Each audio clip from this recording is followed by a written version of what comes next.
How to fix Spotify not logging in on Spotify. Today guys, I have the solution how to fix and solve this problem. Just watch this video till the end. So let's start.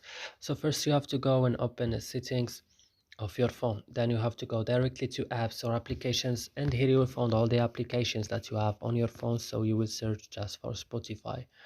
When you found it, just open it like this and go to storage option and go to clear data. Click OK and go back and click on force stop and click OK. And the last things is going to city to Play Store and updating your Spotify again. And like this, your problem will fixed. And that's it. I hope this video is helpful for you. Don't forget to like and subscribe in our channel. And if you have any question, you can write it down in comments, and see you in another videos.